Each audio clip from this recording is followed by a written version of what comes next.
IQ YouTube channel में आप सभी का बहुत बहुत स्वागत है। उम्मीद है कि आप बहुत अच्छे होंगे। 11 अक्टूबर 2020 के हरियाणा करंट अफेयर इस वीडियो में प्यारे बच्चों हम पढ़ेंगे। आइए जानते हैं आज के करंट अफेयर। अगर आपको मेरे द्वारा पढ़ाए गए सभी लेक्चर्स का पीडीएफ फाइल चाहिए तो आप मेरे Telegram channel star IQ PDF को जरूर ज्वाइन कीजिएगा। स्टार IQ क्विज के नाम से टेलीग्राम ग्रुप है, आप इसे भी ज्वाइन कर सकते हैं। कल मैंने आपसे सवाल पूछा था, उसका सही जवाब क्या होगा। हरियाणा की किस नगर पालिका ने पौधरोपण के लिए महारा हरियाणा हरा भरा हरियाणा एप्लीकेशन तैयार किया है। महारा हरियाणा हरा भरा हरियाणा एप्लीकेशन तैयार किया है चिक्का ने। बी ऑप्शन जो है इस क्वेश्चन का हमारा वो बिल्कुल ठीक रहेगा।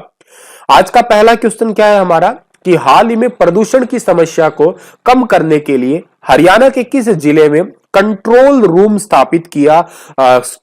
स्थापित करने का फैसला लिया गया है। अब देखिएगा, कंट्रोल रूम स्थापित करने का फैसला लिया गया है हरियाणा के गुरुग्राम और फरीदाबाद के अंदर, यानी कि बी और सी ऑप्शन जो है इस क्वेश्चन का हमारा वो बिल्कुल ठीक रहेगा। अब सर ये कंट्रोल रूम स्थापित तो हो जाएगा, पर इसका मतलब क्या है। इसका मतलब ये है कि जितने भी आपके अनावश्यक रूप से डीजल के जनरेटर चल रहे हैं उनको बंद करना ही इसका एक सीधा सा उद्देश्य है। ये सर घोषणा किसने की है। हरियाणा के नए बने हैं चीफ सेक्रेटरी जिनका नाम है विजय वर्धन, उन्होंने ये घोषणा की है। सर इससे क्या हो जाएगा। देखो, डीजल के जनरेटर जो होते हैं या डीजल का इंजन जो होता है वो प्रदूषण करता है बहुत ज्यादा। अगर आपको याद हो तो मैंने नेशनल करंट अफेयर में पढ़ाया था क्या कि भारत के अंदर जो है डीजल के इंजन वाली रेलवे, जो आपका रेलवे का इंजन होता है उसको हटा के उसको रिप्लेस करके इलेक्ट्रिक इंजन में तब्दील करने की कोशिश की जा रही है। 2030 तक भारत को कार्बन मुक्त कर दिया जाएगा, ऐसा उद्देश्य है। ठीक है, तो यही बात है कि डीजल के इंजन जो है अनावश्यक चल रहे हैं उनको रोक लगाई जाए। अब सर जनरेटर के बिना तो काम कैसे चलेगा, तो यहां पे ये भी घोषणा हुई है कि इन क्षेत्रों में 24 घंटे बिजली आपूर्ति की भी सुविधा दी जाए ताकि लोग कम से कम जो है और जनरेटर यूज करें। और जनरेटर अगर कम यूज होगा तो जाहिर सी बात है प्रदूषण जो है उसको भी कंट्रोल किया जाएगा। ये बात थी इस क्वेश्चन से समझने लायक हमारी। और आप बता देता हूं कि एयर क्वालिटी इंडेक्स जो है ना वो अंबाला के दादरी का आप पढ़ सकते हैं, खैर पीडीएफ फाइल में इन्हें। आगे बढ़ते हैं। अगला क्वेश्चन हमारा है कि हाल ही में किस यूनिवर्सिटी में विशेष प्रकार का रिपर तैयार किया गया है।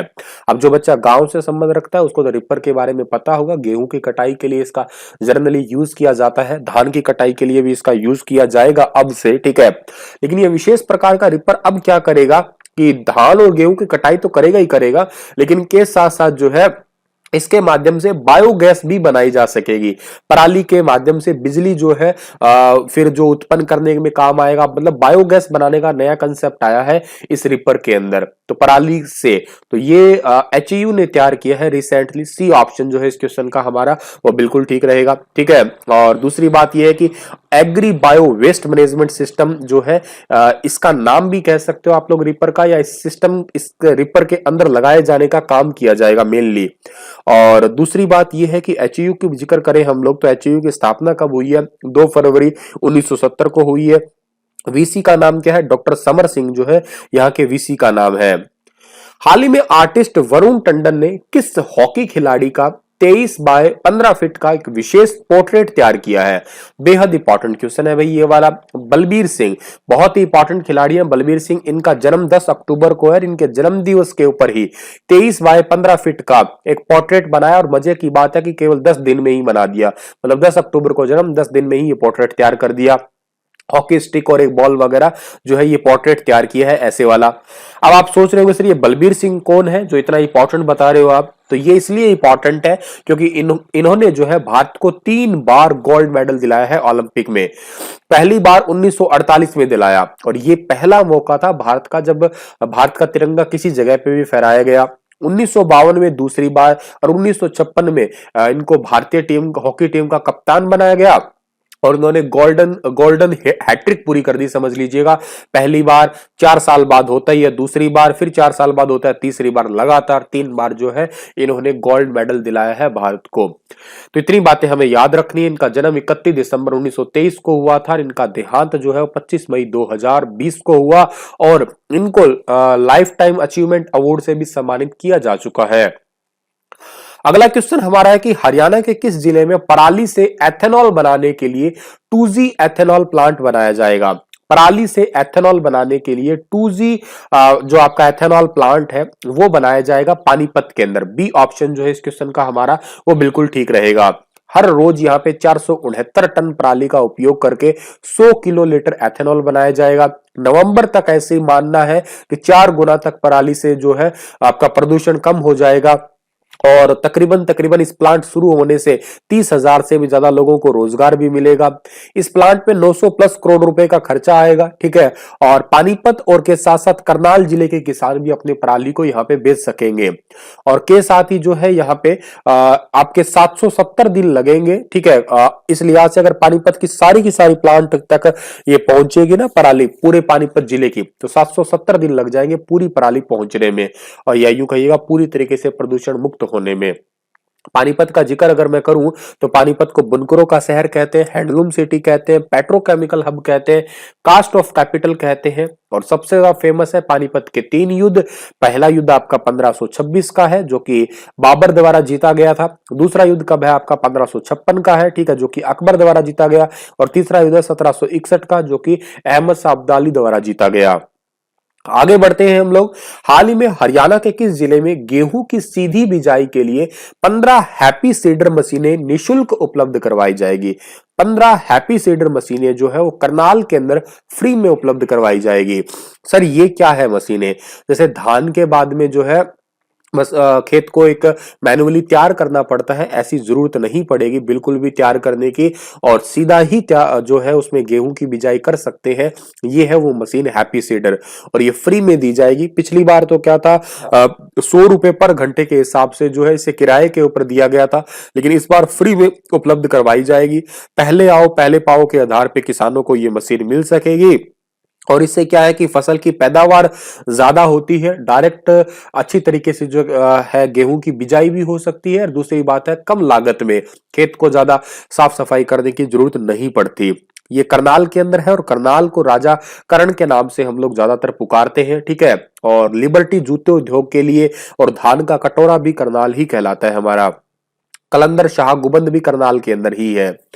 हरियाणा के गांव में किसके द्वारा प्ले स्कूल का संचालन किया जाएगा? हरियाणा के अंदर गांव के अंदर प्ले स्कूल का संचालन प्रथम एजुकेशन फाउंडेशन के द्वारा जो है वो किया जाएगा। बी ऑप्शन जो है इस क्वेश्चन का हमारा वो बिल्कुल ठीक रहेगा।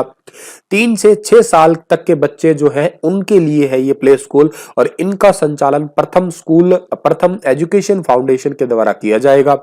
ये घोषणा किसने की है? हरियाणा की जो मंत्री है जिनका नाम है कमलेश ढांडा, महिला और बाल विकास मंत्री है ये। इन्होंने जो है प्रथम एजुकेशन फाउंडेशन और प्राथमिक शिक्षा विभाग के साथ में एक समझौता किया है। अब इनको क्या होगा, इन बच्चों को जो है सही प्रकार की सुविधाएं दी जाएगी, शारीरिक और मानसिक तरीके से इनका विकास हो इसलिए खास जोर दिया जाएगा। आपको मैं बता देता हूं मुख्यमंत्री मनोहर लाल खट्टर ने हरियाणा में 4000 प्ले स्कूल खोलने की घोषणा की थी, ठीक है।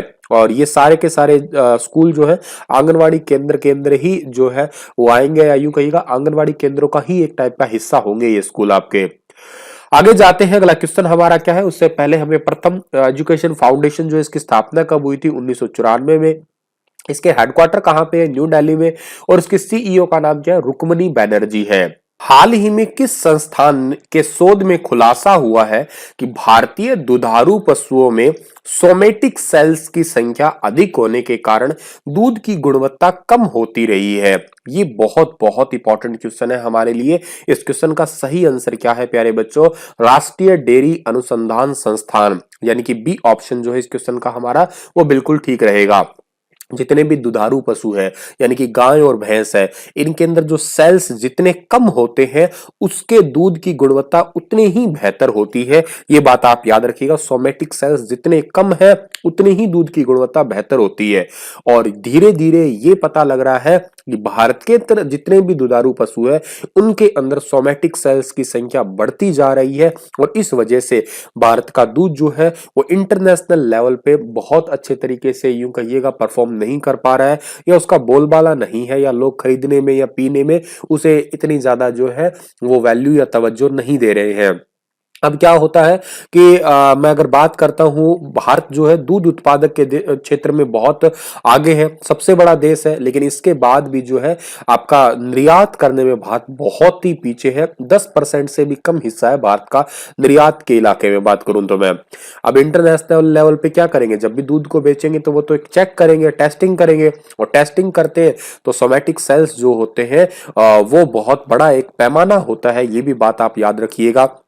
अब ये क्या करते हैं, दूध में जो आपकी व्हाइट ब्लड सेल्स होती है, ठीक है, श्वेत रक्त कोशिकाएं होती है, और जिन्हें ल्यूकोसाइट भी कहते हैं, ये एक बहुत ही जरूरी चीज होती है जो कि हमारे यूं कहिएगा डब्ल्यूबीसी बनाने में, ल्यूकोसाइट बनाने में बहुत ज्यादा मदद करती है, प्रतिरोधक क्षमता बनाने में मदद करती है।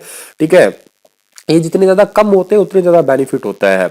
सर ये ल्यूकोसाइट सेल्स जो सॉरी सोमैटिक सेल्स जो होते हैं ये बढ़ क्यों रहे हैं, तो पशु जो साफ नहीं रहते, साफ सुथरे नहीं रहते, उस वजह से बढ़ रहे हैं। ठीक है, या तो पशुओं के थनों में प्रॉब्लम होती है, साफ सफाई का ध्यान नहीं रखा जाता है, ठीक है, या प्रजनन में कोई प्रॉब्लम आती है, पशुओं को ज्यादातर नहलाते धुलाते नहीं है, इसी वजह से सोमैटिक सेल्स जो है वो बढ़ रहे हैं।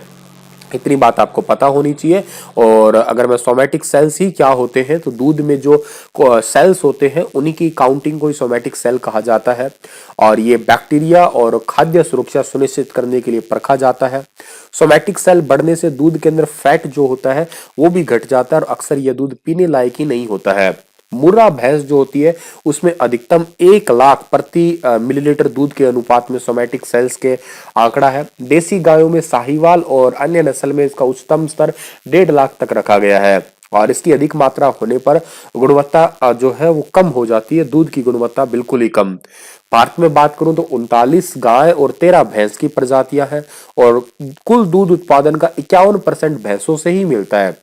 20% जो है देसी और बाकी नस्ल की गायों से मिलता है। ठीक है, लेकिन देसी गाय मौसम की तमाम चुनौतियों का सामना करने में भी सक्षम होती है, मतलब चाहे कैसा भी मौसम हो फिर भी दूध देती है, जैसे भयंकर गर्मी पड़े फिर भी गाय दूध देती है, ये तो बात आपको पता ही है।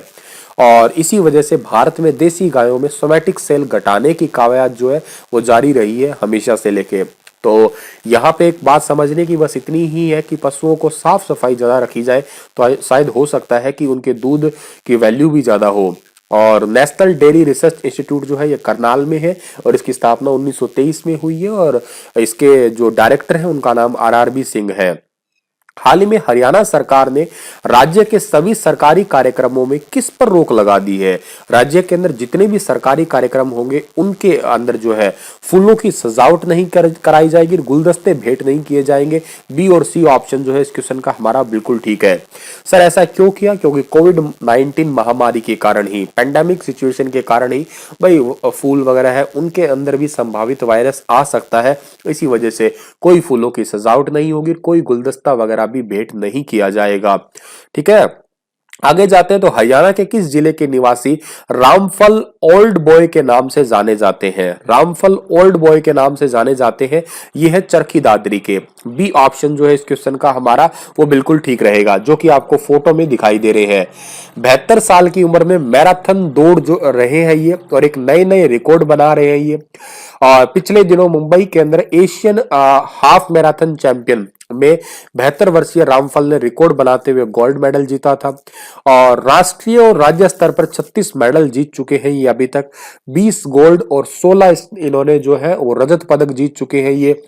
और रामफल ने 17 देशों के 50,000 धावकों की मौजूदगी में ये रिकॉर्ड बनाया, और गोल्ड मेडल भी जीता था जब वर्ल्ड हाफ मैराथन दौड़ हुई थी दिल्ली के अंदर।